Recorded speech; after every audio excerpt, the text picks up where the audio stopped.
Today we're going to be talking about Trey Lance and whether the Niners misevaluated him, which it almost feels like they misevaluated him. So let's start with what to call him. Is he a dual threat quarterback? Kyle Shanahan called him one after the season ended. And it was, I think, the first time he ever referred to him as a dual threat. And I feel like Kyle Shanahan, he often does, goes back and forth. What would you say? That's kind of why I asked this question, because he talked about him that way, and there's just been a lot of debate about the way that Trey Lance has been utilized, right, in San Francisco. So, is he a dual threat quarterback, or is he not? And you go back and you look at what he did at North Dakota State, and there was a lot of dual threat stuff that they asked him to do at North Dakota State, and so I kind of think that he is. I think that's part of what drew the 49ers to Trey Lance. Why they made him the choice was because they liked the fact that he could run, and he brings an element that they didn't have with Jimmy Garoppolo. That's, I think, the whole reason why he's in San Francisco to begin with.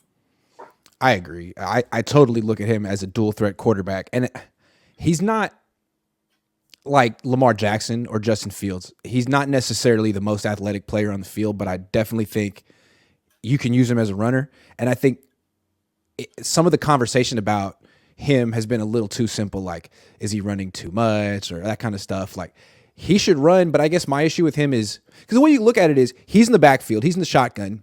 If he does the zone read, like, the defense is looking at him. They treat him as a dual threat. And the NFL has not let him run very much, especially on that play. So what I would say is when he comes back, especially off this injury, is like, just let him hand off. Let him be a decoy for a while, because it seemed like when he handed off, the running backs did really well. Debo, everyone did really well, and sort of let defenses start to think that he's just a decoy and then start running them. I feel like the Niners kind of pressed the issue really aggressively early in games, early in the season when he wasn't having success with it. And everyone else that he was handing off to was having success. That's the way I looked at it. But I do look at him as a dual threat, and I think if he were on Philly, they would be running him a lot too. They wouldn't not run him.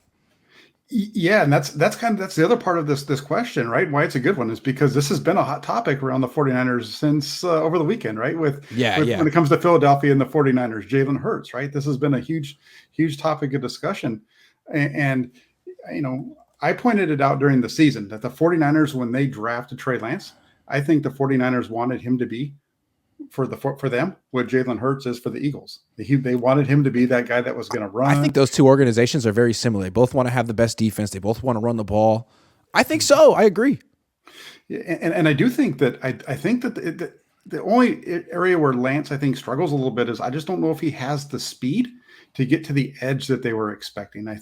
And so when you run Trey Lance, right, he's primarily going to have to go between the tackles because he doesn't really have the speed to break out on those zone reads around the edge quite like you would want him to do.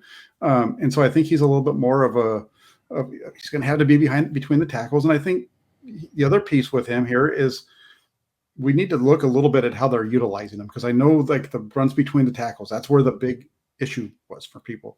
But I don't know. For me, I look at quarterback draw completely different than I look at the play that he got injured on, for example, because a quarterback draw is very similar to a scramble.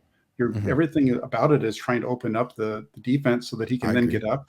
And when we watch Trey Lance run quarterback draws, I don't think we've really seen him take a big shot. Usually he's running up into the back of an offensive lineman or diving into, right at the end. Mm-hmm. No, I'm with you. I'm not saying they should.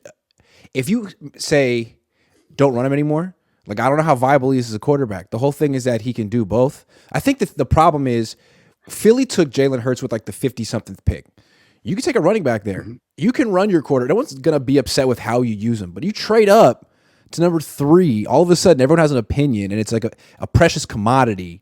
And if you get him hurt running, everyone's like, well, you're a freaking idiot. And the Niners have like complicated the issue by saying, we want to develop them the right way, and we want to, that kind of stuff. So it feels like they kind of changed the story. Kyle was because honestly, if they wanted a dual threat quarterback, it was Justin Fields.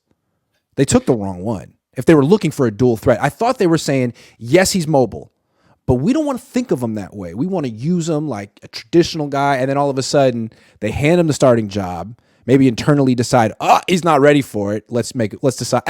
We're going to call him dual threat. Dual threat. He's a dual threat now.